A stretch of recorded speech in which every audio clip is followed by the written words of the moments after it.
enjoy yourself. Thank you. Proceed. First, I want to Then say, you. first I want to say how much I love you, and I We all love you all very much. I know I feel it. And I want to thank you for the fantastic things that is happening that I'm participating in. For you. And I want to share with you something that happened to me a week ago this last weekend. All right. I went up to Idlewild and had, with my medicine man, we had a 3-day seminar up there, Right. sharing all the different things. And on Sunday morning, real early, about 5:30, after a beautiful evening of sharing with love and singing and everything, I woke up and I felt well, first I had placed a judgment on some of the things I had done that I felt was wrong, and I got the feeling that to take the judgment off, and I did, and I felt great, and then all of a sudden I heard the name Alicia. All right. And then I started feeling a fantastic integration of more of myself. Thank you. I felt like it was the goddess energy Oh, being released. very good.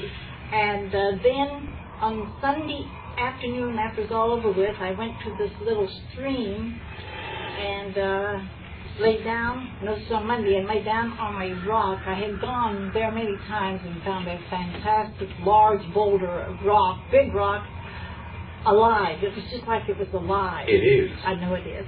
And I laid down on a little rock with my feet across the stream, right next to it, and all of a sudden I heard tremendous activity. It was like it was coming all through my body, and it was like the rock was signaling something coming from another area. Right. One moment before you continue. Uh-huh. May I remind each and every one of you, as you are creating this scenario in your imagination for yourselves so that you can relate to it in that way, remind yourselves that you, while you are sitting on the rock and are the stream. Continue. Thank you. And then I felt so wonderful about that because I felt the communication of, but I wasn't sure whether it was coming from the from Mother Earth or from beings. And then the owner came down, the owner of the land, and we got to talking. And by the way, he now has your tapes, so I'm listening to them. And he showed me where the ley line goes through there at Idlewild, and it's right on his property, about just a few feet from where I was lying. All right. And I felt that rock, that had something to do with this. Is this the pulsation? That To some degree, yes. It will find itself, let us say, magnetically aligned to that energy. Uh-huh. And then on that night, I was staying out in the wilderness. The seminar had broken up, and I was staying out in the wilderness in a camper with my son. And I had just dropped off to sleep, but it was not like I was asleep. Thanks. And I got up, and I went outside, and there was this fantastic, beautiful being. He was in a white spacesuit, and he smiled at me in recognition, but it was like I received the communication that he was not there to communicate with me at that time. He had something else to do, so I felt myself going back in and lying down, and then I saw a man from his knees down in some kind of a suit, pants, and with a briefcase. And this beautiful being went after him and disappeared right into the briefcase. And what was that? Was that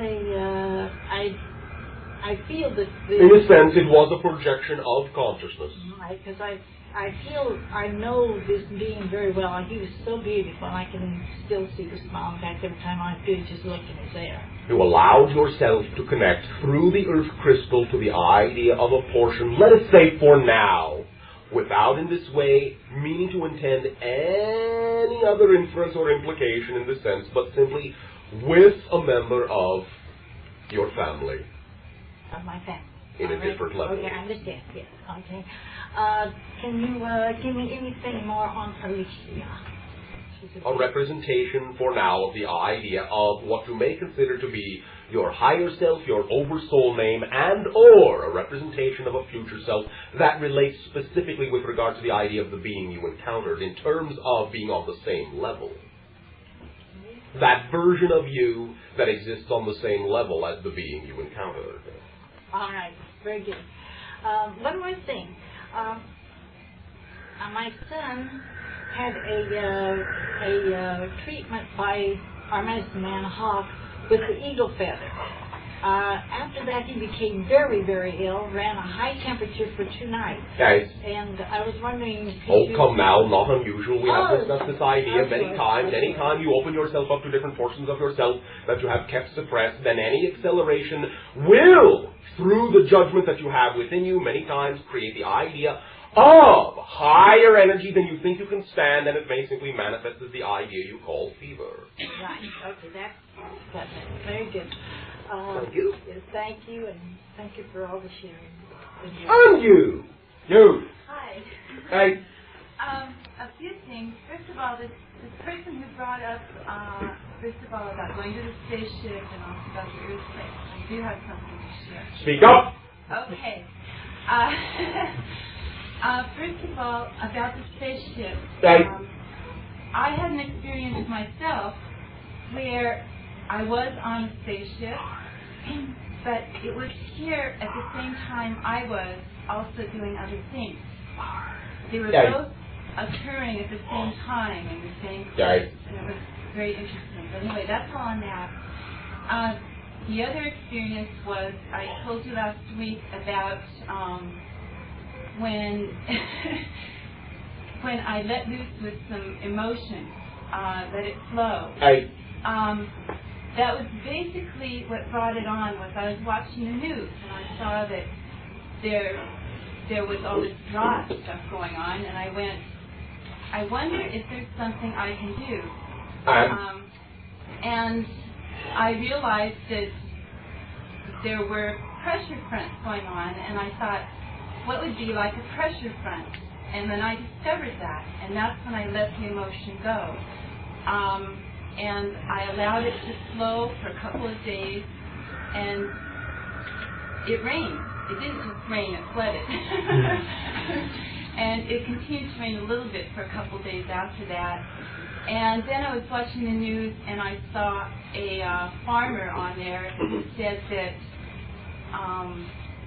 it was too little too late. And I realized that what he really meant was that he needed the government money. And I thought, well, that's fine. And it quit raining. Very good. So the synchronicity served both. Yes. So it was very interesting. But anyway, I just wanted to share that because if you do feel that it has something to do with it, it does. Yes. It's very much. That is the whole point.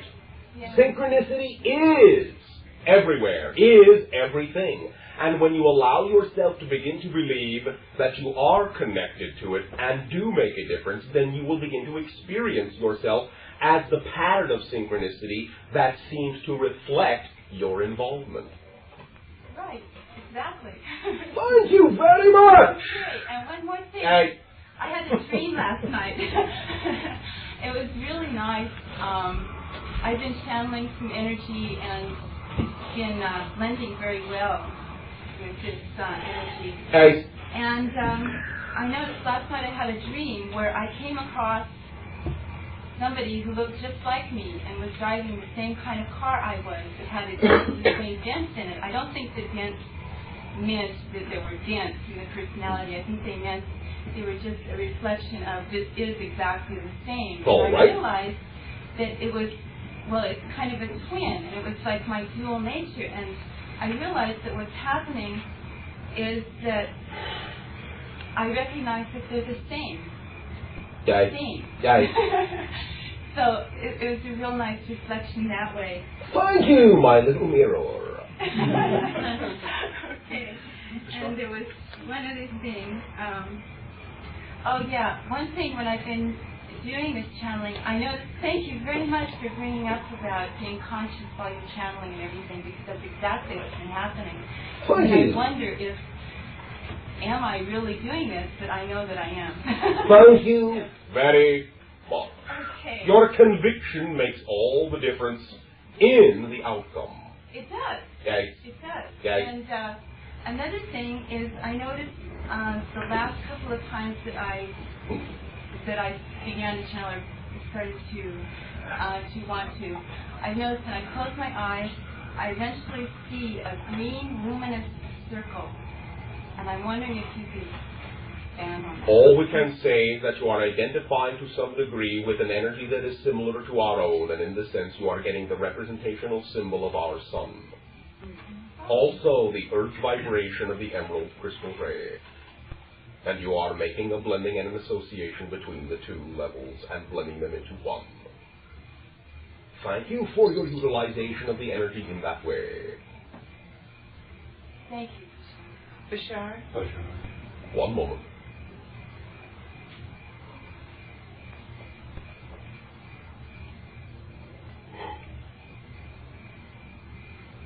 Female. Yes. Here.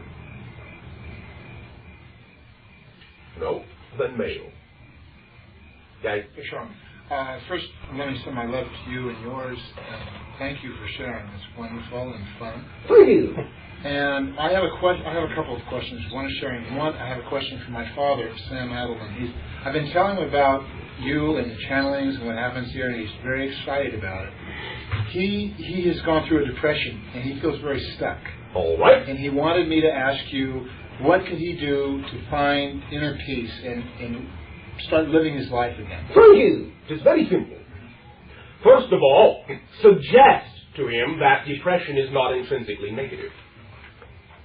For in this way, every situation is fundamentally neutral. Depression is medication that you judge to be negative. When you know you are, quote unquote, looking for answers, and you know you cannot find the answers outside of you, you go to where you know they are, within. But that is a natural act. It is not a negative act intrinsically and does not have to be thought to be so, and thereby creating the effect you call negative depression. Therefore, perhaps once again the idea of an analogy that may assist them is to regard the idea of the so-called depression, let us say in your terms, like a board meeting of all your component consciousnesses. They all get together within the you that you are and decide what the new you will be. So that when you emerge from the so-called depression, you are literally a new you. Having pieced together all the different ideas, all the different portions of the new idea, you are going to be. And then you emerge as that new idea. So first and foremost, depression does not have to be negative. Your society judges that it is, and perhaps he is judging upon himself that it is, because your society does not believe that going within in that way to find the answers is something that is an indication that you are able to handle your life. You are judged to be weak in your society for going within. You follow me? Yes. Thus, as soon as he ceases to judge that it is a weakness, but it is reflective of his strength and his own knowingness about what it is he needs to do when he wants to find an answer, then it will not be a negative occurrence, and he will enjoy the meditation and feel strengthened, refreshed, and rejuvenated from it. That will assist. That he is indeed his own person. Of course. Thank you. All right, thank you. And the other thing that I have is I was just skimming through a dictionary the other night, and I had a feeling to turn to Arcturus. All right. And I did, and it said that it was a fixed great star in Bootes, and the Greek derivation is bear watcher. And what I formulated, what I feel is that this answers to me the big attraction to teddy bears from people who are just very devout to teddy bears, because Arcturus is the child in us, that we love teddy bears, and I have a very strong feeling about that. Could you give me something else? All I will give you at this time is that we are very, very appreciative in this way to hear such beauty from you. Thank you. Thank you for your own very creative reflection of the connections of energy that are taking place. We thank you for your cognition and the expansion of our awareness of your own self-cognition abilities. Thank you. Thank you. Bashar. You! Thank you. I just wanted to say that thank you very much for some help and direction that you gave me 2 weeks ago. I followed your advice, and I've had a lot of expansion and very positive things happening in my life, career-wise, personal-wise. Thank you for creating that in your life. So that's what I wanted to do, was to share that. Thank you for being responsible for you. Well, thank you for your assistance in allowing me to reach this new level. Well, you are welcome. Always. Every one of you.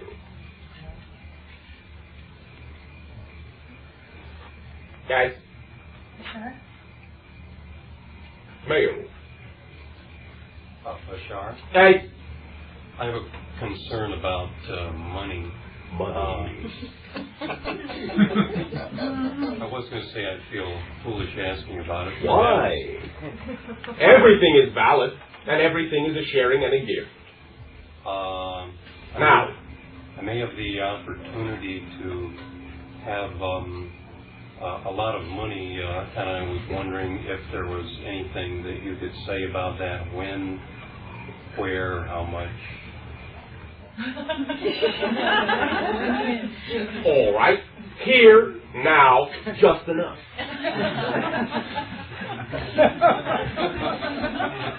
Now, we are not being flippant. Recognize that the idea that you are connecting to is not specifically money. It is abundance. Abundance does not have to mean money, although in your society very often it will. But recognize that abundance is simply your ability to do whatever it is you desire to do that most excites you when you want to do it.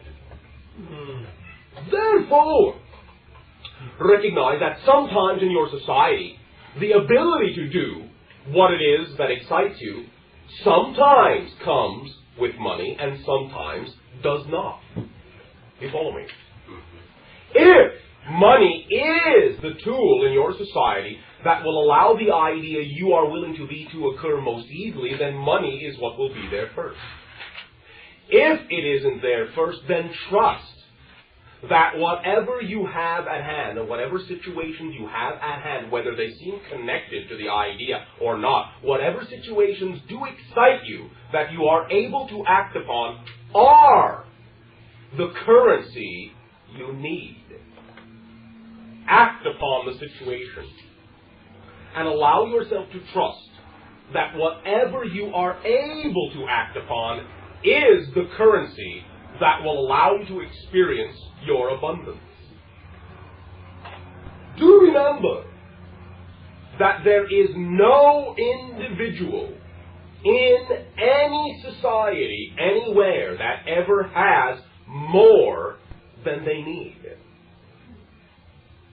Recognize that the individuals in your society, as we have said, that you call rich, do not have more than they need to be the idea they are being. You, at any given moment, are just as abundant as anyone because you always have exactly just what you need to be the idea you are willing to be.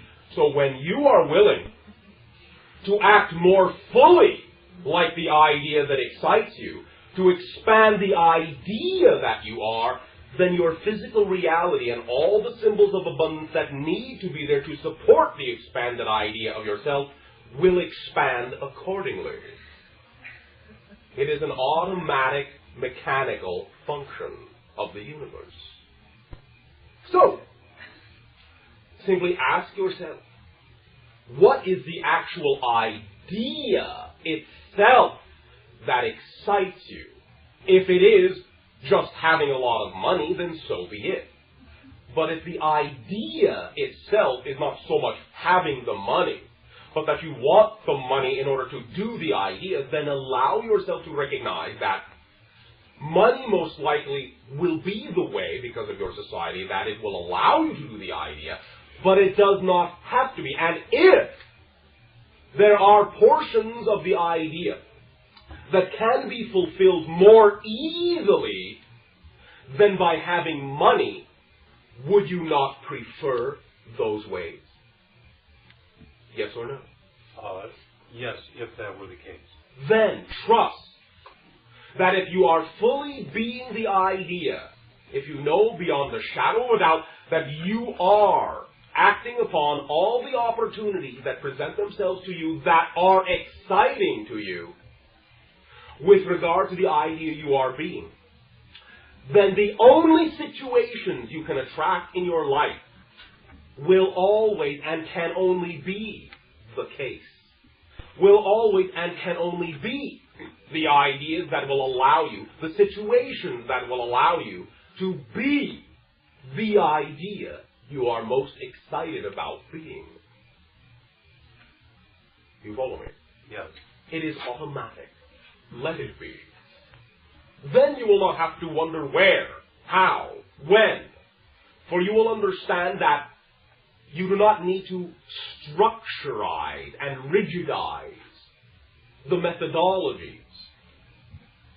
You do not need to constrict them in that way.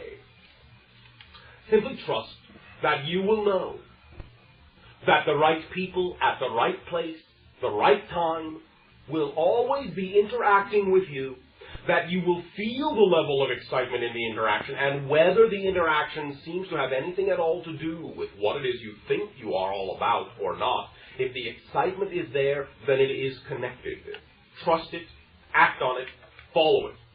It will always allow you to expand as the idea you know you are. Whether it seems that it will in your analytical mode or not, it will. Go on the feeling, the excitement, the trust. Then, in exactly the right place, at exactly the right time, all of the tools that are necessary for the manifestation of that idea will be there. If that is money, so be it. If it is not, so be it. Because you know that no matter what it is going to be the one to allow the idea to manifest most easily. Sometimes the most easy way is not through the symbol you call money. At least, not necessarily your own. You follow me? Yes, I feel a lot of those things, and my feelings have come about, and it just has not actually happened yet. But understand, you are waiting for it to happen. Yes. Stop waiting for it to happen and allow yourself to understand it is happening right now. Ask yourself this question. Is there anything that you would be doing differently than you are doing now if it did happen? Yes. Then why aren't you doing those things now as if it was happening? Do whatever you can do that you would be doing if it were a reality to you.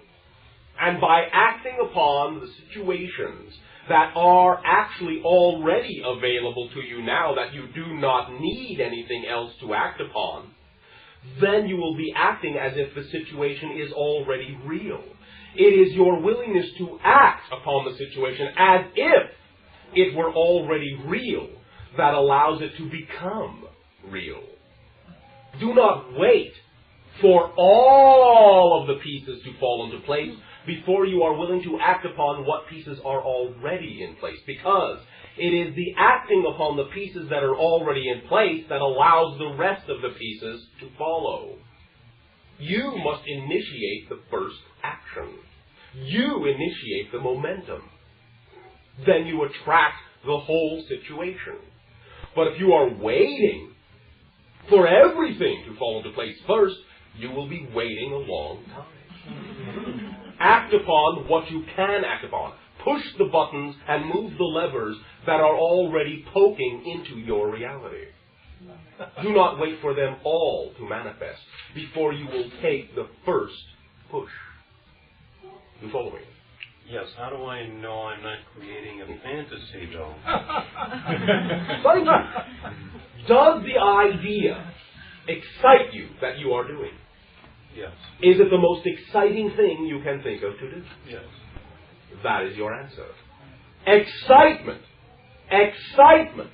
What you call excitement is your physical translation of the vibratory energy that represents the path you chose to be. That is why you can always trust it and follow it. Excitement is the arrow, is the barometer that lets you know you are in synchronous harmony with the path that is what is manifestable for you. That's what excitement is for. This, your excitement says, this is your manifestability. Follow it. You always have a very distinct and obvious barometer. It is called excitement. Trust it. You follow me? Yes, thank you. It is, if I may remind you, that simple. Let it be that simple. Let your life become synchronicity. Let coincidence abound in your life, not accident. There is no accident. Coincident. Let yourself find that you are talking exactly to the people you need to be talking to. Let yourself walk into situations where all the people that need to be there are the ones that are there. Let yourself fall into the situations. Let them fall into your life that are exactly the situations that will allow you to manifest the idea you are most excited about being. Allow it to happen. You do not have to make it happen. Allow it to happen. You follow me? Yes, I feel a lot of that has already happened. Then let it continue. Do not judge that. There is no such thing in this way as it not happening. Everything is synchronicity. Everything. When you start judging that certain things that occur in your life have nothing to do with the path that you are the one creating the gaps in the flow. It is only your assumption that these situations have nothing to do with the path that you are that creates the blockage. If you know you are an idea, then recognize the universe does not do pointless and extraneous things. Everything that comes to you in your life, every situation, must be a part of the idea you know you are. Must be. Whether you can see how it is immediately or not, it must be. Trust that, and that will grant you the ability to more and more quickly see how it actually is a part of your life. You follow me? Yes, thank you. Simply trust that the situation is a part of your path. And at the right place, in the right time, you will understand why. Well, why did this happen? This does not seem to have anything to do with the idea I know I am.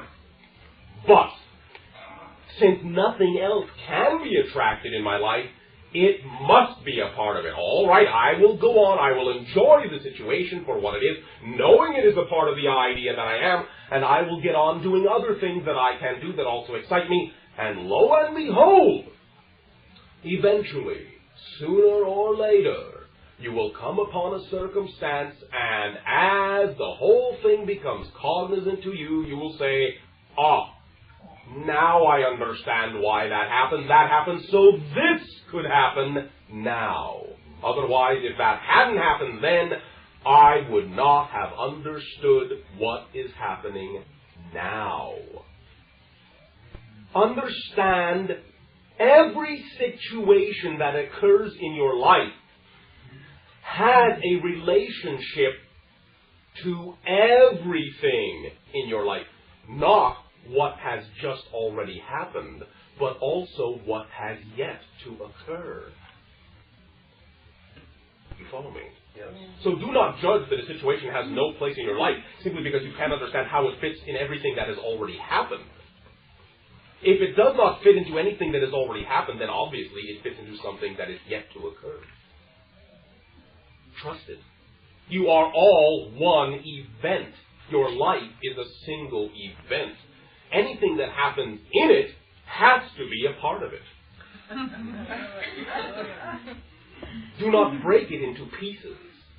Allow it to be one event. Then it will flow rapidly, because it will exist in one simultaneous moment. And everything will be synchronicity. I do have trouble with the trusting, even though you say it. All right.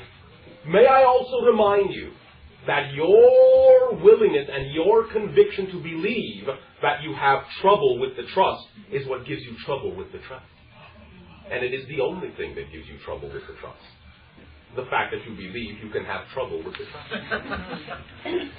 That is it. Whatever you are doing, it is what you need to be doing. Simply know you are always doing the best you can, and trust that. Then you will allow yourself to learn to do things differently, in manners that you prefer. So if you are finding yourself judging, then at least don't judge that you are judging. All right? Yes. Ease up on yourself. Lighten up. That's been a big thing, yes. Thank you. As soon as you lighten up on yourself, you will be enlightened.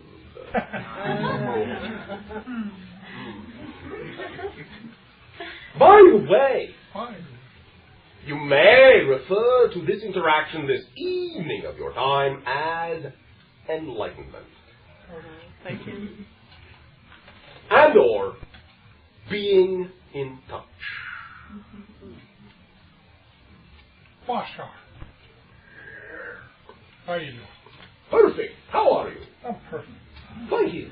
Bashar, share with me some of the preferences that are personally very sweet to you.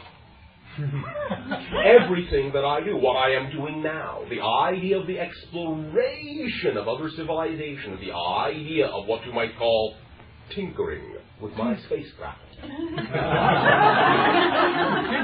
I like tinkering. Do you have any preferences? You know, like things that... everything I do. Everything you do is your preference, so you wouldn't be doing it. Correct. Very clever.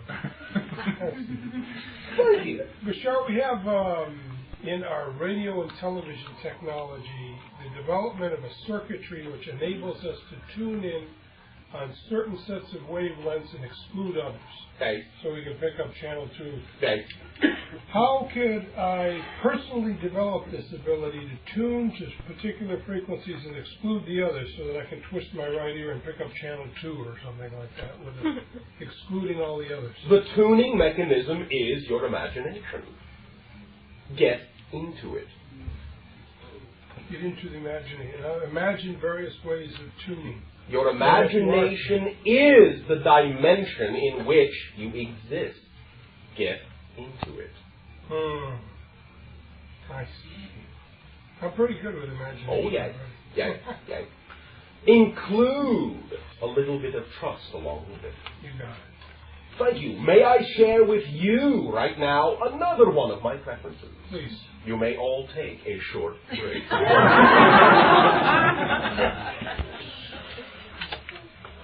I don't say! In this way, do any of you remember the idea that we have discussed about the 40th orbit? Yes. In this way, just as what you call a small recap, the idea begun what you call 7747 and being completed 7787 represents a 40-year span, 40 orbits of your society in this way that represents the idea of the growth of your connection and recognition of the fact that there are other civilizations other than your own in the universe. Your cognition as a society began on the first date. You recognized that there were other civilizations. In this way, therefore, do you also remember the idea we discussed that in what you call approximately the springtime of your year 1987, there will also be a type of transformational gate that will occur that will be an opportunity for your civilization to come to terms with many ideas relating to the knowledge of this type of energy and your ability to be equalized to it. Do you remember that? Yes. Then, at this time, we are, as always, of course, very happy to share a little bit more about the idea of the probability and possibility of some of the springtime event in this way. You'll find that through willingness of individuals upon your planet at this time to attract to themselves, by acting upon the situations that were available to them, the information necessary relative to the idea that many of you have been exploring of your own technological ability to duplicate our spacecraft. In this way, therefore, you will find that there are many organizations upon your planet in this way that are availing themselves of some of this information and conducting the idea you call experiment. There is, in the area you call your country of England, now then, the idea of a conglomeration of individuals, what you also call conglomeration of groups and or corporations, gathering themselves together for the purpose of releasing in approximately what you call your May month the understanding of the existence of these technological machines to your society.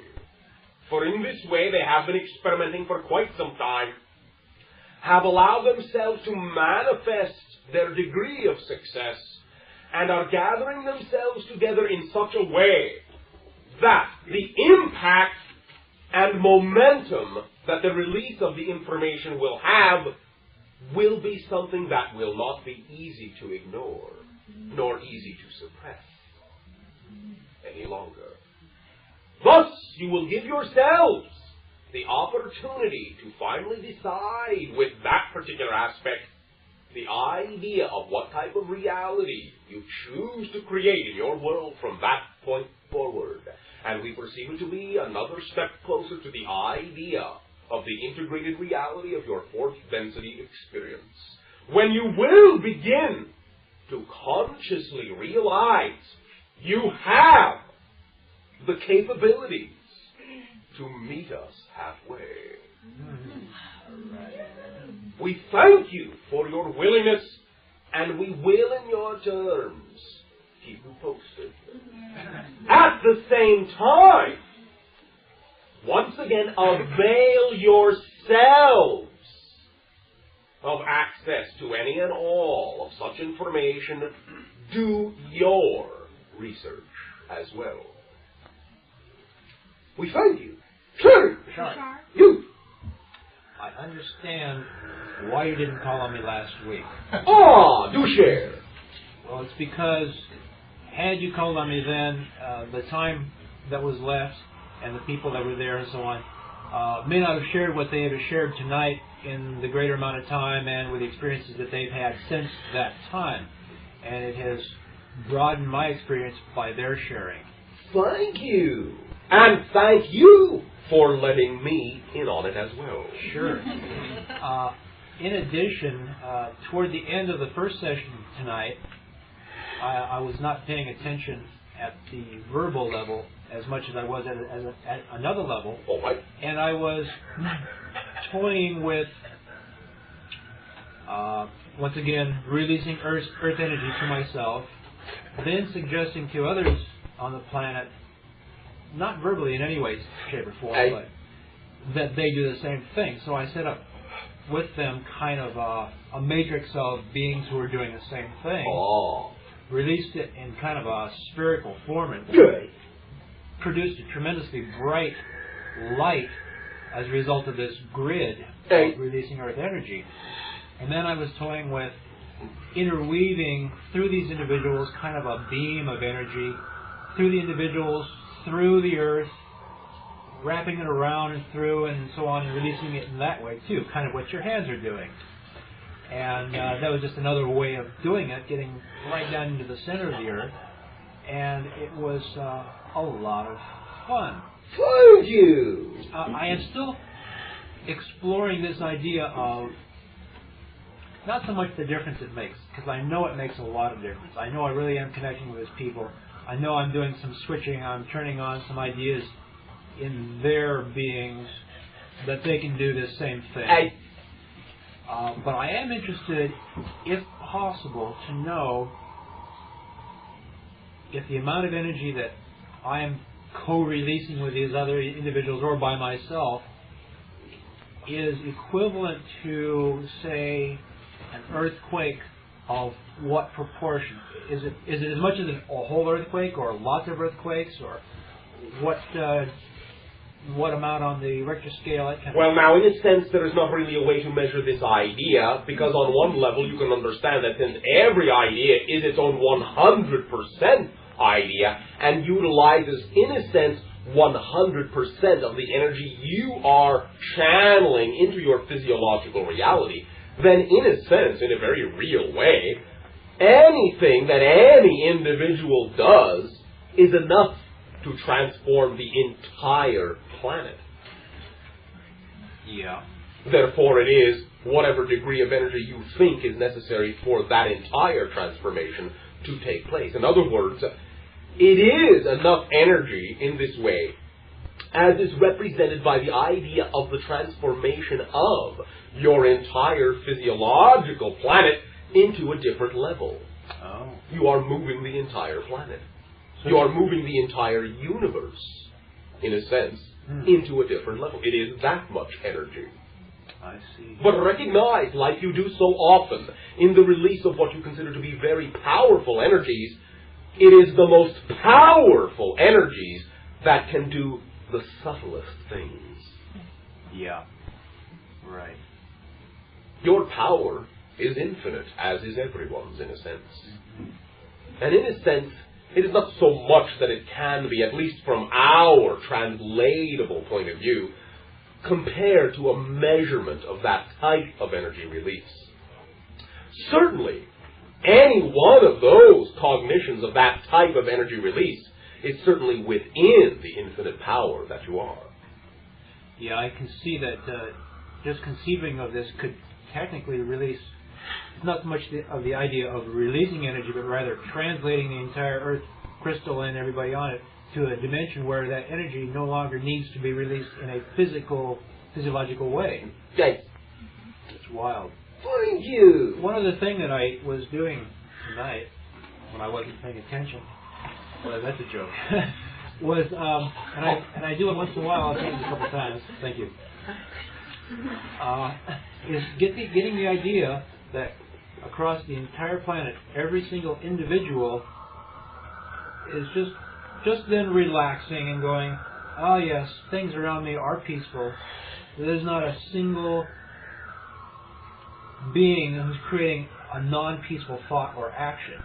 And to think that it can be done on, small moments at a time is really havable. It's like, oh yeah, it could be possible that everybody on the planet could do this at this one point in time. And as you create one of those, you create another one, and they get the idea that, it's peaceful, it will snowball. Nice. Thank you. Thank you. Bashar. Okay. Bashar, I have a friend of mine who has, I think, the courage, I use the word courage, to act on this, taking his power back in terms of the government. All right. And he wrote the IRS a letter and had it notarized and said he's retracting his empowerment. He's given them a Social Security number and refused to get a license for his car and a license for his driver's license. And he's been stopped and he's been taken to court. All right. And, now, this may be that individual's way, but do understand that when we say take back your power, this does not necessarily mean you have to become stubborn. Recognize that the idea can manifest And perhaps for that individual, that is the way it needs to manifest in the manner you have described. But it can also manifest in the cognition, in a sense, of many other ways of manifestation, all the way from simply not being noticed when you perhaps do or do not have those things, all the way to being willing to communicate. You do not have to set up a confrontation. You do not have to say, well, all right, this is what I'm going to do, and now I am prepared to fight. For that is the creation of the struggle. If you are willing to communicate as equals in a loving way with those individuals as to why you are doing what you believe you need to be doing, then it does not have to manifest in the forms of conflict that you are describing. Yeah, on a physical level, he says, and he's not like that, outwardly going out looking for trouble, but he's expressed that, the legal technicalities, how the physical judges and stuff will look at. He talks about timely objection and incorporeal rights, and that one must actually give notice in that regard. And he says it's changed things for him dramatically. Spiritually, he's recognized now as a child sovereign in that sense, growing out of those mass consciousness bindings. Yes, that is simply the way of this individual, and it, as well as everything else, will make a difference. Yeah. Okay. Thank you. Yeah, thank you. Bashar? You! Then you! Last week, Speak up. Yes. Last week I talked with you, and we talked about the situation with my orchids and the greenhouse when the electricity got Yes. Okay. I never did get to the thing that I had started to ask you, and that is, why did I create this? Do you mean in what we discussed you did not get even a gleaming of that idea? No, I didn't. What did we discuss? We discussed how many were going to recover, and what about the ones that were, in your opinion, damaged? And you gave me a suggestion for how I could perhaps save them. Which was? To incorporate the dead leaves into the orchid mix. All right. Then in that way, does that not give you a reflection of the idea that nothing is wasted? That you will find that everything leads to everything else, and as we already did discuss, that you can allow the idea of life to rise from the ashes. Yes. Is that not symbolic enough? That was my purpose in creating it, for me to understand. If you feel there was something else, then by all means do share your own cognitions. No, I see that now. Thank you. Now, and it was the same situation with the fungus on the roses then. To some degree. Because you gave me a suggestion on that also. Thank you. Okay. Can I ask you one more thing? You just did. Another one. All right. Okay. You told me that my husband was beginning to act as a spirit guide, and is that a spirit guide for me? What do you think? Do you think you need it? I feel him very strongly. All right. Then is that not your answer? I guess it is.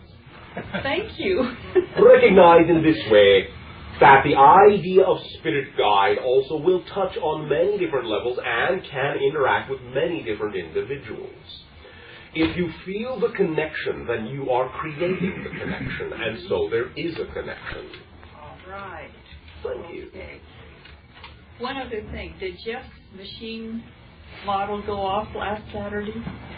There was some of the idea of an effect, not as expected, but we have already discussed with that individual the understanding of the need for precision in the creation of that device, and also, once again, a willingness to have access to the information at hand, and in a sense then not having to quote-unquote simply go your own way when you are also responsible for the creation of the information you have access to, and that is also another way to trust your imagination, and that there is no need to reinvent the wheel. So, now that that individual that you call Jeff is aware that there is information coming that can be followed very precisely, the next occurrence will be different. Thank you. Thank you. Sure. Bashar? You, then you. I believe that we create our life and our situation, and I'm coming from a place of having, over the last number of years, numerous relationships that have not been, I don't quite know what to say, but... Thank you. I will take over if you wish. First of all, recognize that every single relationship you ever have is exactly as fulfilling as the definition you give that relationship. Allow yourself fundamentally, once again, to recognize that if you do not believe you are in and of yourself complete and think you need a relationship in order to be complete, then you usually only wind up attracting a relationship that reflects your own belief in your own incompleteness. You follow me? Yes.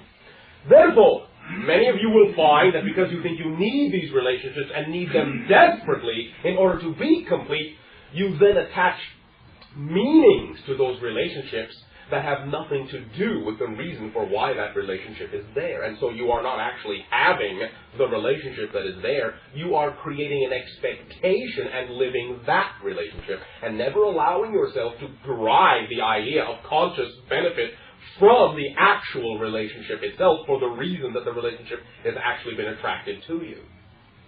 You follow me? Yes, I do. Therefore, when you know that you are in and of yourself a complete identity, a complete being in this way, and that the idea of relating to someone else is for the equality of the sharing that you are, not the needing of them in order to be complete, then you will attract an individual who will reflect your belief in your completeness. Then you will interact as two complete individuals, and you will know the idea you call fulfillment. You follow me? Yes, I do. So in this way, recognize that any interaction you have is there for a reason.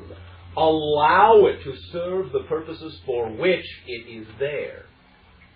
Then, every relationship that you have will also be fulfilling. Also, many times in your society you have an expectation that you should not have many different relationships, when in fact that is a very natural thing for many individuals. Some individuals will have created the idea of their lives as to, as you say, have specific relationships with specific individuals for the duration of the lifetime, but many will not. But that is the definition of what they desire. And when you allow yourself to accept the relationships for what they are, you will always understand, whether there is a specific individual in your life all the time or not, that you are always having relationships with everyone you have a relationship with forever. For once the relationship is created, it always exists, no matter what the definition of that relationship is. Even if you never physically see that person ever again, that is still the definition of the relationship, and it is still ongoing, and there is still communication on some level, as befits the reason and the purpose for that relationship. Does that assist you at all? Yes, it does.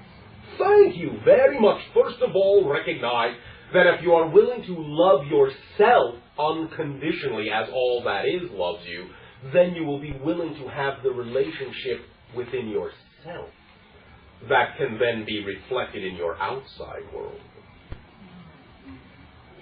Marry the ideas of your own polar energies, your maleness, your femaleness within yourself. Then you will attract a likewise reflection. And how does one marry these through just absolute and total acceptance? Yes. By once again taking it for granted that everything that occurs in your life is there for a reason, reflective of the fact that you know you are a blended being. Then the occurrences will take on the coloration of a reflection of that knowledge. Every situation is fundamentally neutral. No situation has built-in meaning. You give it the meaning, and the meaning you give it, whether positive or negative, determines the effect you create from the neutral situation. No situation has built-in meaning. I just have one last question. Oh, what? I understand everything that you're saying, and I feel like it's something that I've been working on for, again, a number of years. Oh, what? And I can't help but feel that I'm at an impasse. I can't quite, it's like I've come to a point of acceptance. Do you believe, or not, that your imagination is just as real as physical reality? Yes I'm or no? beginning to. All right. Do you understand that your physical reality is just a product of your imagination? Yeah. Then in that way, you can also recognize with the same degree of ease that your imagination is just as real as your physical reality. An equation read in one direction reads the same in the other direction. You follow me? Yes, I do. Therefore, allow yourself to simply become cognizant of the fact that if you can imagine a scenario, the idea of the overall energy effect of a scenario, then it is real for you in the imagining of it. All you need to do is act like you are the idea you are imagining, knowing that you cannot perceive what you do not contain. You have to be on the same level in order to even have the cognizance of the idea. You have to be the idea to be aware of an idea. Okay. Therefore, all you need to do is act like you know you are the idea and recognize that having the idea is not the beginning of a process, it is the end of a process. You are what you conceive of. You do not have to become what you conceive of. You are what you conceive of. All you have to do is trust that and act like it. Then you allow your physical reality to begin to transform into a reflection of your knowledge, that you are the concept you are having. Okay. It will change. I guarantee it. It has no choice. Physical reality is the shadow of your soul. When you change the shape of the body that you are, the shadow has to change its shape as well. But if you want the shape of the shadow to change, you do not pull and tug on the shadow. You change the shape of the body that creates the shadow. So know that you are the idea you wish to be. Know that you are that shape of body, and your shadow will follow suit. Okay. It may take a little time, but not very much. Just trust that whether it seems as if things have changed or not, they have. Because, once again, every situation and every symbol is basically neutral. So, if you think you are getting, after you know you have made the change, if you think you are getting the same symbols, trust that they are not carrying the same meaning. And that at whatever rate you are comfortable, knowing that the meaning of the symbol has changed will eventually, very quickly, change the symbol itself. When you change the meaning of a symbol, the symbols will change as well. Because you are altering the body that allows the shadow, the symbol, to change. The body is the meaning. The symbol is the shadow. Change the meaning of a symbol and you will allow the symbol to transform into one that is representative of the meaning you give it. Thank you. Does that explain the mechanics? Yes. Bashar. Thank you! You! Bashar. Then you. You've indicated numerous times that something that's created will go on and on and on. That would pertain to... What exists always exists. Not that it has to manifest the same transformational appearance, but what exists always exists. Okay. The physical universe as a linear experience of time, my feeling is that it repeats and repeats and repeats like a movie. Not identically. Right, it's subject to free will and editing and that sort of thing. It is never exactly the same throughout. Okay, so this body, as a probability, will reoccur again, but not necessarily with me, the outsider, so to speak. Correct. Playing the same role, so I can drop in. Okay, I did just a gut feeling one time that for my understanding, the physical universe is repeated over 600 times, trillions of years each time, but 600 times. Is that... Why 600? Why not 6,000? Why not 6 million, billion, trillion? Well, why not 100 trillion? Why not? Why did you arrive at the figure that you did? I just thought that was an accurate mental... it is perhaps valid for your cognition of the idea. Valid, yes.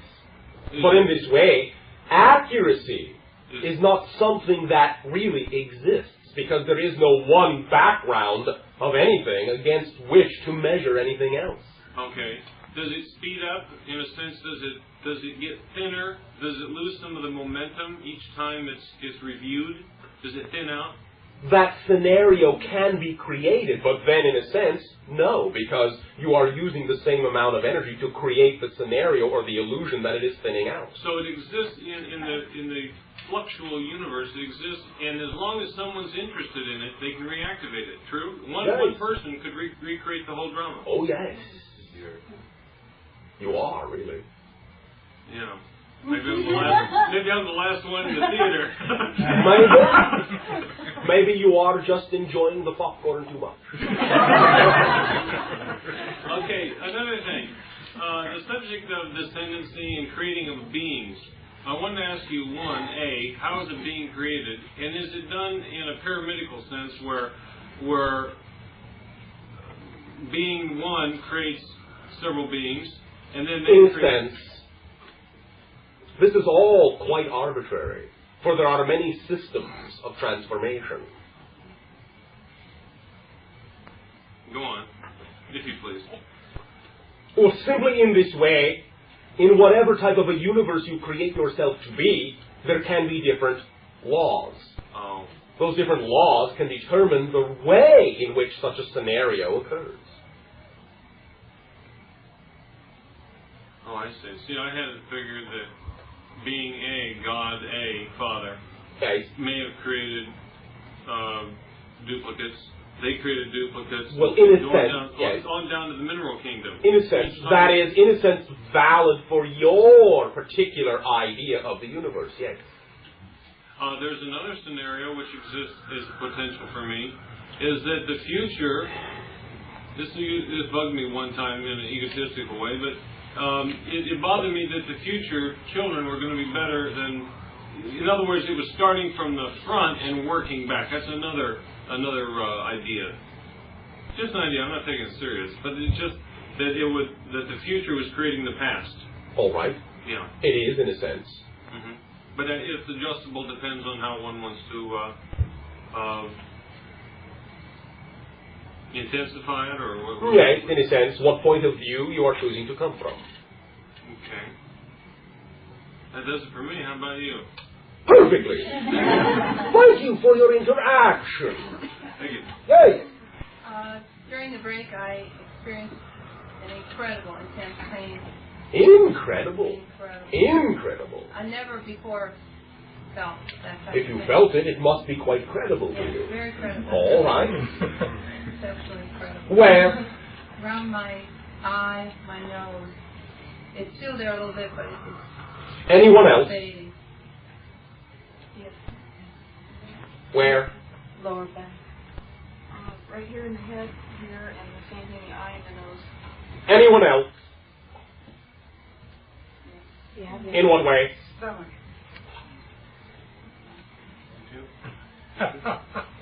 All right. Simply then recognize that many times when you allow yourselves once again to be sensitive to certain energies that you were not sensitive to before, and you step through that doorway, perhaps, let us put it this way, whatever remnant judgment habits you might have in stepping through that door that do not go through the door with you may create a little bit of pain as you, in a sense, leave them behind, as they, in a sense, tear themselves away from you. Now, this is only an analogy couched in terms of separation, for nothing really leaves you. But the idea of it, let us say, kicking in or integrating can also be something through remnant judgment habit that can be considered painful. But in this way, once again, it is only alignment, and it is very rapid alignment. Let us put it this way. At times, when you experience what you call a very sharp and quick pain, it may be your willingness to integrate in a manner that gets it over with all at once, rather than lingering. You follow me? Yes. So, I sense that I live in your dimension. you live in all I dimensions. live in your dimension, though, on a very real All way. right. Do you have a good time? Yes. Thank you. Specifically, therefore, do recognize that because of the vibration of our dimension, any such interactions as you have described will usually manifest in the idea of the mental band. And that is why you feel it there. It has to do with frequencies of electromagnetism to which your sinus area is very sensitive.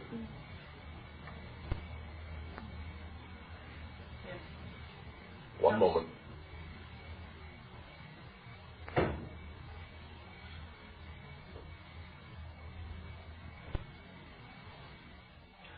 You can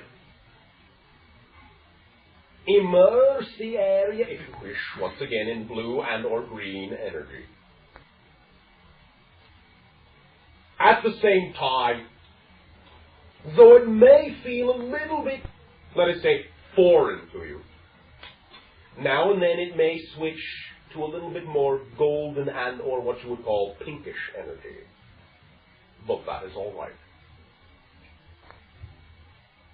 That may allow there to be more ease of transformation. Thank you. Bashar, Are you through? may I say something on that? Of course. I was helping her. I was giving her energy and healing during the break. And it's interesting. I was sending orange, white, light energy into that area, and she experienced some of the pain leaving. Did that help it? Guys.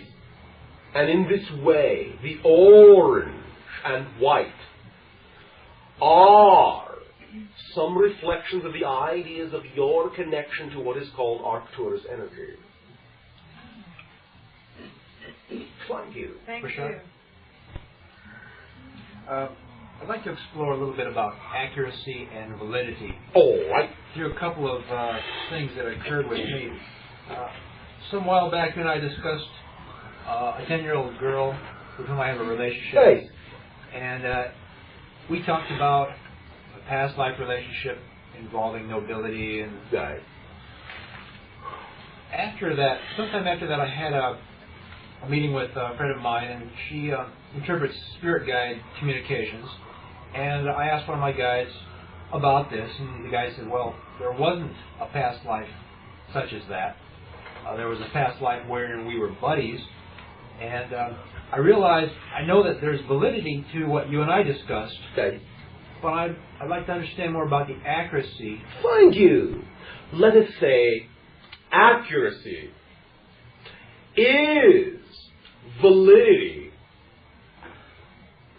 and when viewed from a particular frame of reference to which it has a high degree of congruency, will then seem to form what you consider to be the factual reality in which you exist. Congruency with what? With the vibrational reality in which you consider yourself to exist. Which means mass consciousness agreement? To some degree, it can, yes. And also the agreements you have made within yourself. In a sense, validity is always accurate for the reasons for why the interaction is there. Accuracy of description and or definition may vary according to the relative point of view of whatever interaction is taking place and whatever individuals are involved in that interaction. So in this way, also be cognizant that the individual, including myself, any individual that perceives and interacts and co-creates any scenario with you, will also only pick up upon the vibrations that are congruent with their reality as well. Would you elaborate? I don't fully understand. All right. You, let us say, are person A. All right? I am person B for Bashar. In this way, the other individual is person C. Now, you interact with me, and I interact with you. A equals B, B equals A. All right? Right. You, another time, interact with C, and C interacts with you. A equals C, C equals A. But B and C do not have to be equal, because they represent two different frameworks, two different points of view, and the interaction that you have with B will relate to A, but also B. The interaction you have with C will relate to A, but also C. And C and B do not have to have the similarity of validity in that sense. I understand. Therefore, B will interact with you relative to also what is relevant for B. C will interact with you also for what is relevant to C, not just what is relevant to A.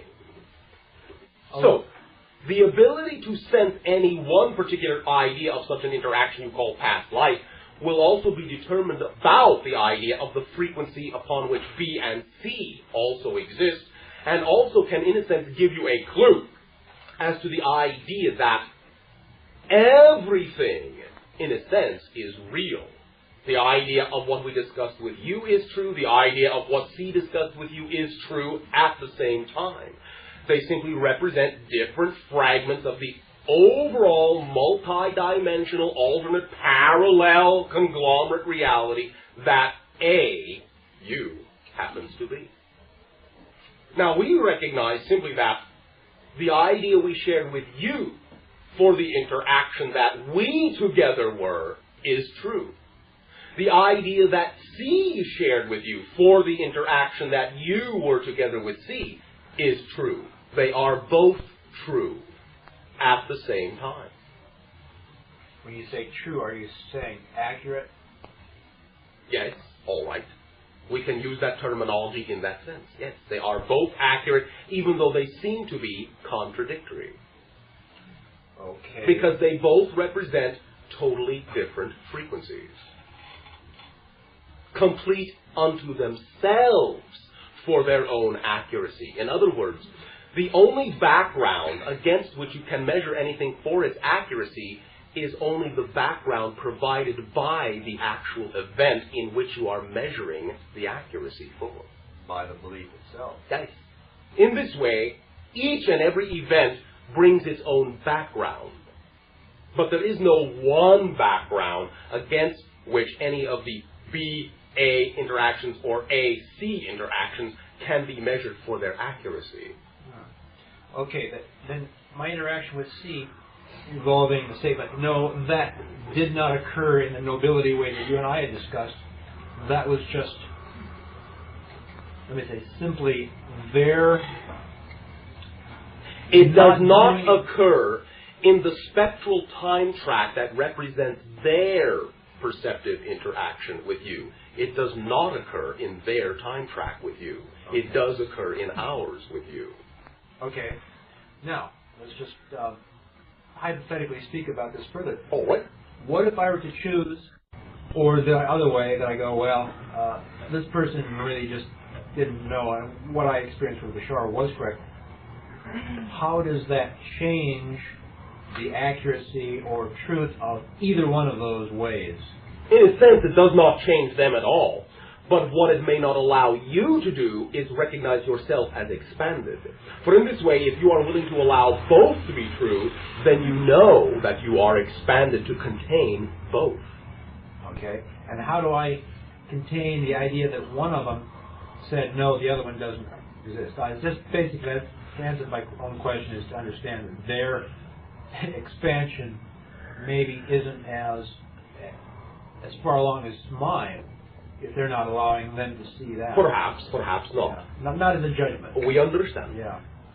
That's interesting. Let me explore it a little bit further with another idea. I have a couple of friends who smoke. They're a couple. And I personally prefer not to smoke. I prefer not to be in an environment where people are smoking. Oh, what? And they brought their little baby of several months over to me. Okay. And the first communication that I got from this baby when I first met it was, would you please tell my parents not to smoke around me? All right. And I go, wow, this is real interesting. But then I thought, but this equates to my preference, okay, which makes sense because I would be the perfect person for this baby to communicate this to. On the other hand, I have this own personal viewpoint that the parents would be doing a better service to the child not to smoke around her. So I can create the idea that I was just imagining it, that I was biased. In this way, you can provide a service by, in a sense, acting as a translator for the child, and in this way also by stating, this is my perception. My perception is that the child requests that you not smoke. Now, you may do with that information what you will. I have simply given you a sharing that I perceive to be something in my reality. Now, since you are in that way providing a service for someone else, you can only take it to a certain point and cannot be responsible for their interactions beyond that point. However, for yourself, you can, if you wish to, continue the preference to the point of simply saying, now for myself, I also would request that you do not smoke in my presence if we are interacting in an area that you deem to be my space, so to speak. Therefore, while the child is with you in that space, if they are willing to respect your request in that sense, then the child also will derive the benefit of the similarity of your two beliefs. In this sense, also, simply recognize that it is always your opportunity to not associate with those individuals if they simply have no desire to fulfill your request. And then your request will be fulfilled. Yes, I made the request of them, and they're quite considerate about it. And they don't smoke in my... Then simply trust that you have a rapport, and simply recognize that if you are willing to function as what you perceive to be a translator for the child, it does not come with a demand, but it simply is a translation that they can do what they will with. I do understand that, and it would be simply a suggestion to them, and that it was my viewpoint or my perception. Yes. Do you perceive that that child individual did, in fact, communicate to me? Yes.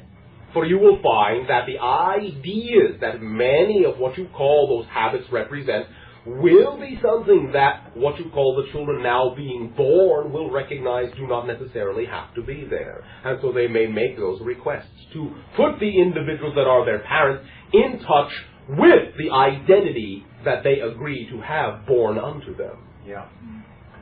Okay, great, thank you. I have one last thing that I find quite interesting. The motion picture Alien, and now its sequel Aliens, featured what they called an artificial person. Hey. An android or robot, not really a robot. But we understand the concept. Okay, and it's, semi-flesh and blood, but... We understand. Okay. Now, the idea of creating an individual with complete intelligence, the appearance of a complete individual person, has been really intriguing because I've been aware that we have spiritual beings that, quote, inhabit bodies.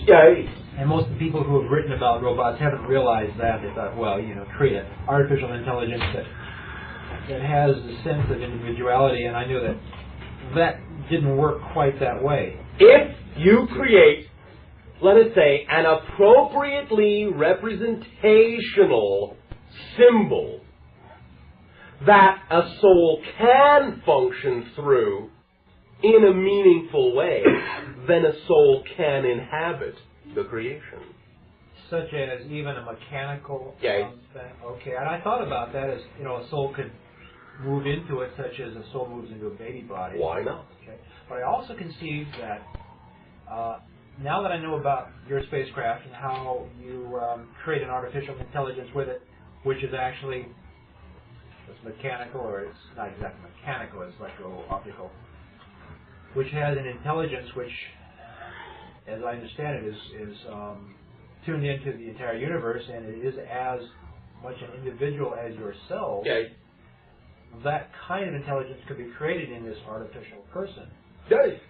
Now, to what degree would they appear to be an intelligence or an individual? I'm not talking about a being coming into the artificial person, but rather the creation of the individual using your kind of computer. How much would they actually appear as an individual person and be? It will depend upon the mass agreement of what is possible, and therefore what they have allowed themselves to project their consciousness into, what they agree, and in what way they agree to interact with the society. You follow me? When you say they, you mean the artificial person? Yes. The consciousness projecting itself into it, let us say. If they recognize that the society has created that idea to only express itself in a limited way, then obviously the consciousness that chooses to take part will understand that limitation. Okay, well, now when you create the computers for your ship, does a consciousness enter this computer, or? In a sense, yes. It is more like a valve through which universal mass consciousness can flow. Well, that's what I was thinking. That's the kind of computer... The definition that you give, the ability that you give to the valve will determine the amount of the mass consciousness that can flow into it or through it, or individual consciousness that can flow into it and through it.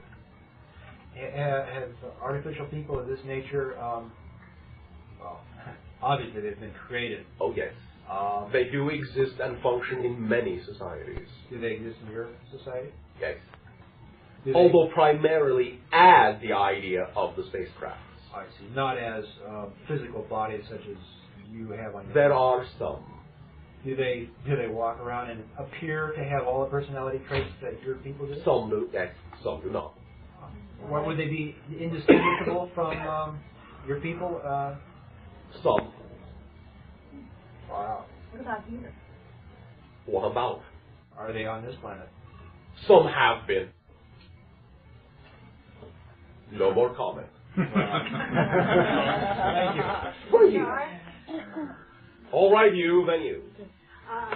About a little over a month ago, I accidentally kicked my son's big Doberman with my little toe, and I think I broke it because I've been having nothing but problems with it, and I can't seem to. I keep it taped and everything. Do you have any suggestions? Have you seen your doctor?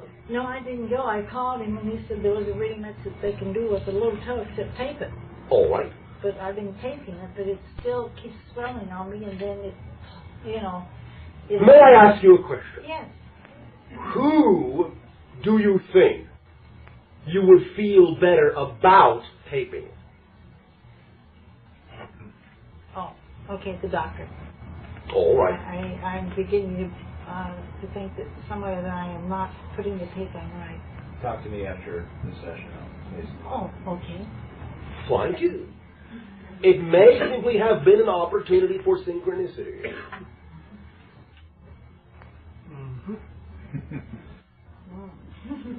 One moment.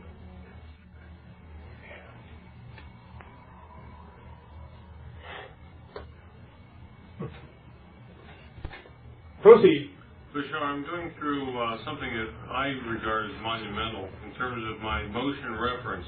It is translating in terms of extreme fatigue to the point where I don't even want to pick up a screwdriver. Even though I have the mental energy, I can't bring myself to do the simplest, the lightest of tasks. I used to consider myself powerful in the sense I used to race around and do physical tasks. I used to move particles around in the physical universe. And now it seems like the most I want to do is lay down and let the particles come to me. All right. Then go ahead. I've been doing that. I just wondered if that's going to, how long that's going to last. It will last as long as you are not willing to blend the idea that the sign of your power is just as powerful when you allow as when you try to force. I'm assuming almost a no-motion position. You understand? Infinite acceleration means you are everywhere at once. Being everywhere at once feels the same as standing perfectly still. So where's it in that? Do I just laying down the body? And... Simply, are you doing what excites you? Oh yeah, I like doing nothing. Is that the most exciting thing that you could do? Yeah, because then I can go out and I can spend a week as a tree. And there's no concern about time, and I can be a hummingbird. Then simply allow yourself to recognize that you may simply now be experiencing the other polarity of that which you experienced before, so that you will have swung in both directions to the same degree. Then you can create a zero middle point that will allow you to have momentum of infinite acceleration and at the same time perfect rest. In other words, I could be the thing and be objective at the same time, observing myself. Not so much exactly at the same time in this way, but the idea is that by experiencing both of those polarities, it will give you the opportunity to utilize both ideas when and where they need to apply without effort. I think I heard that, but can I have it again?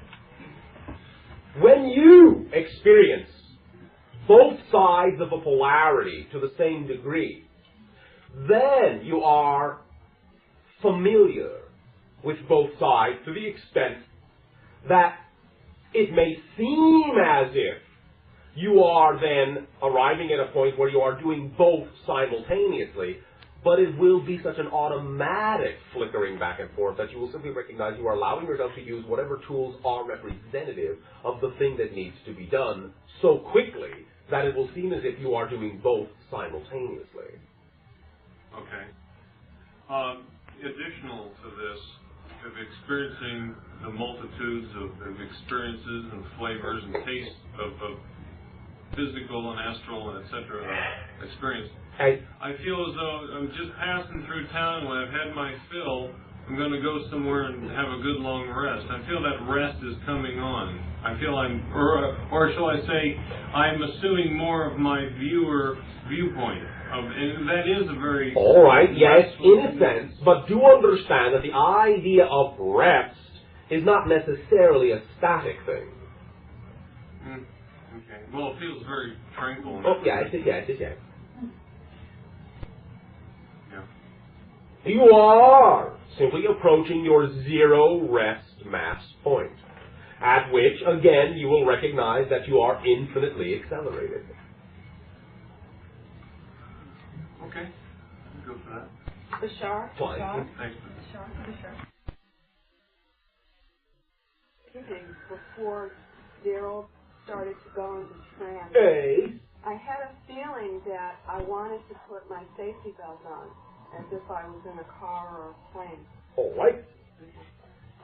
My question is about a close friend of mine. He was told by a psychic that in a past life he was a medicine man.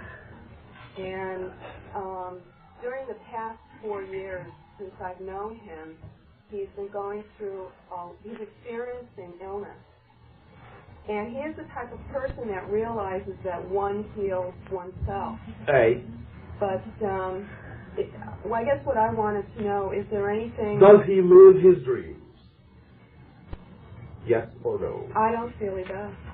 Then recognize, in a sense, just to be colloquial in your language for a moment, he is not living up to the being he knows himself to be. For a particular type of medicine man, in a sense, that we perceive he was, is what is called a heyoka, a thunder dreamer, one who lives their dreams. So because he is not living his dreams in this lifetime, then he is denying his own knowledge of his essence. That essence was expressed in that life very overtly and is now being kept covert. Let it through. Is there a way that he or I or we can help him do this? One moment. Name of individual. Harold.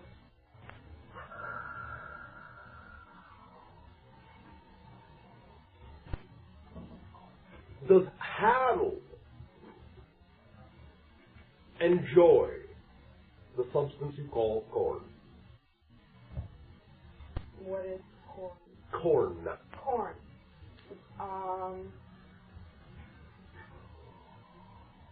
I'm not sure. All right. Okay. It does not necessarily have to be eaten. Okay, I'm sorry. He does. He does. Thank you. This is our suggestion, symbolic in nature though it may be. This may be of assistance because the idea of the symbology may touch into certain key portions of the consciousness as it relates to the idea of the past life. Okay. In this way, acquire 1 year of corn. So this is for this individual, you call it. Okay. 1 year of corn.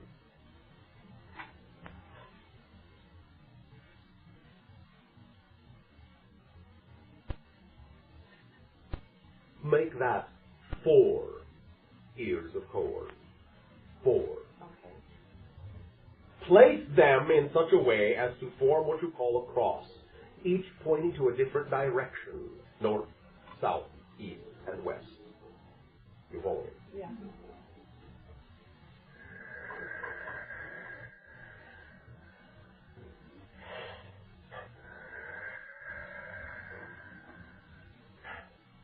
Three times, just 3 times, allow the individual to hold the hand in like manner and pass in spiral fashion over the 4 ears laid upon the ground, upon the earth itself, not upon the idea you call artificial substance. Okay. The ground itself, the earth itself, what you call soil. You follow me? Yeah. Passing the hand in this manner. Say 3 times, Heyoka, Heyoka, Heyoka. Then, with both hands, raise to the sky and spread like wings of what you call eagle. Then, clasp and bring to heart. And in this way, feel the breath of life coursing through, and the nourishment and the sustenance that comes from the Mother Earth, as you call it.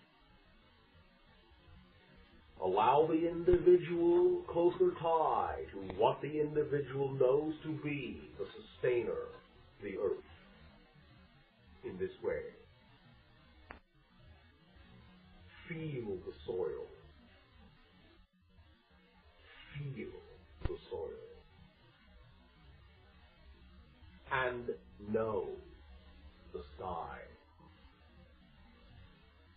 That the heavens and the earth are one.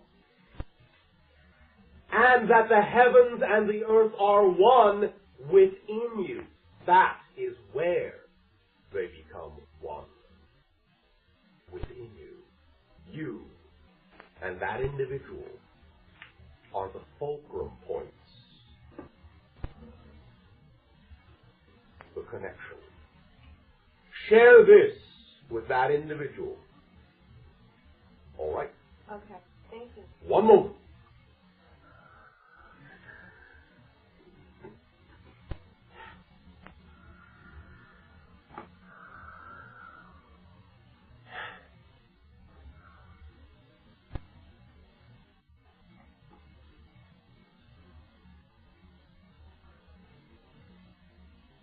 Say one more word to the individual. All right? Okay. Repeat after me. Wakan. Wakan. Wakan. Wakan. Thank you. Thank you. There will be a few moments remaining for this interaction this evening of the time. Bashar. You! Hi.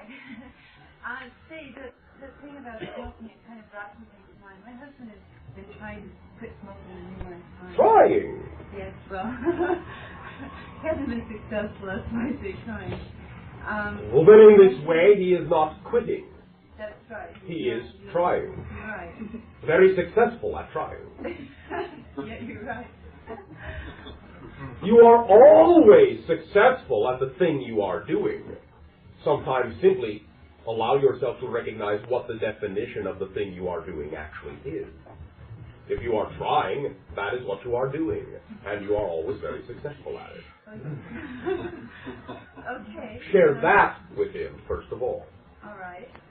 Now, he does go through quite a bit of withdrawal at one point. And I was wondering if you could... Clear! Cool, not cold, cool. Water. A lot of it. Will ease the transition and replace the energy with crystalline vibration. A lot of clear, cool water. Perhaps a little bit of lemon. All right? Okay. That may ease and assist. Whenever there is the idea you call the urge, the water, the lemon. If he wishes to, he can also take a slice of the fruit and bite into it briefly, then drink the water. All right. I'll tell him. All right. Okay.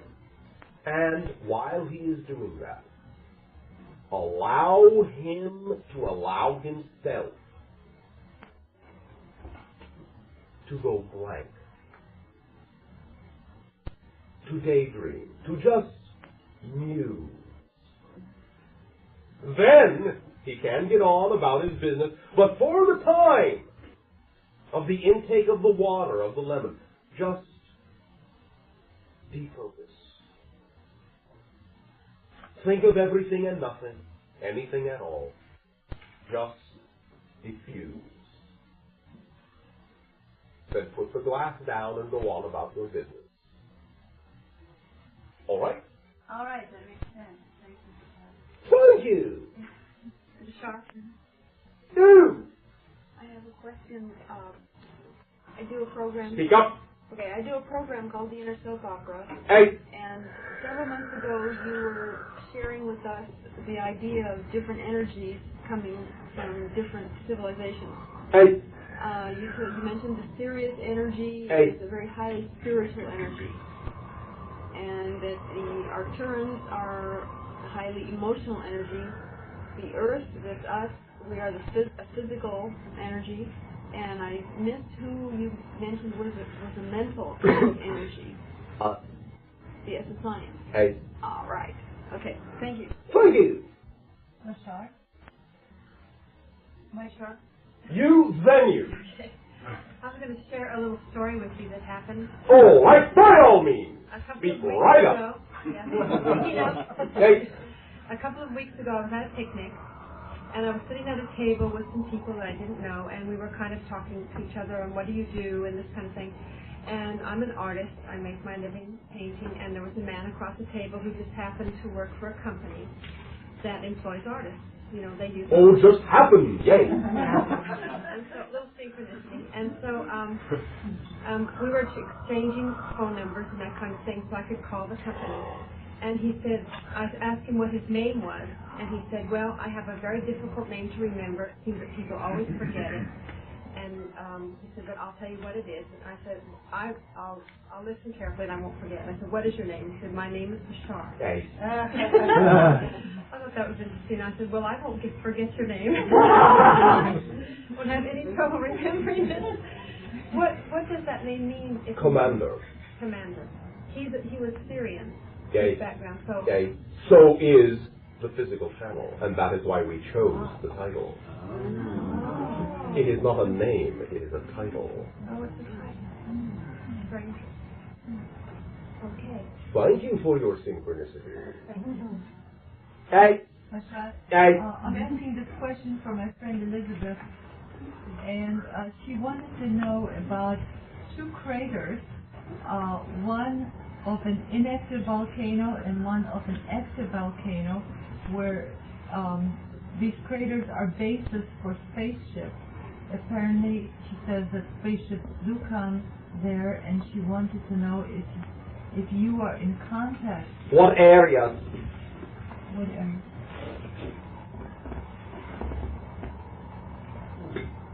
Is one the idea you call Shasta?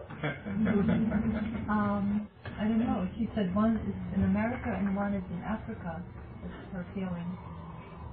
There is some association to the idea in your United States that you call Shasta. And she wanted to know if you are in communication. On some levels, with some of them at different times, yes, but not all of them, not all the time, not on every level. Bashar? Yes. Bashar, you indicated just now that your title was Bashar. What is your name beyond that? We do not have names. The idea is that we are telepathic and simply recognize each other by our signature vibration. My signature vibration in your language translates into Bashar. But it is not a name exactly as you use them. No. Is that an actual function? Are you a commander? Yes. Oh, you are a commander. Thank you. Thank you. Bashar? You. I was wondering. Then you. The ritual that you described for the young man with the corn, Hey. is that something that you would recommend for other people to do? Tis up to them. If they feel so inclined and so attracted, then obviously yes. If not, no. Okay.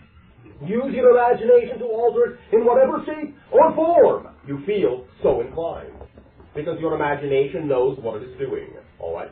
Okay, thank you. Thank you. Hey. Yes, I wanted to share a little synchronicity. All right. About 3 weeks ago, my cat brought in a little thing, and I thought it was a mouse or something, and then I looked down again, and it was a live baby bird. And my cat did not kill it. She brought it in and laid it down on the floor, and I picked it up, and it was still obviously alive. And I've been nurturing it for about 3 weeks, and it's from this little fleshy thing, and now it's got feathers and it's flying. And actually, it hasn't really been that long, but it has changed rapidly in a very short amount of time. And I was kind of wondering what the symbolism of it was. Oh, come. I think I know, okay. You don't have to do all the work. And basically, all it is just really nice. It's just simply that my cat, which is a symbol of the transformation of third and fourth density, brought in this fourth density creature for me to nurture. And give flight to your own soul. And also recognize that once again, the animal kingdom on your planet is a reflection of the idea of your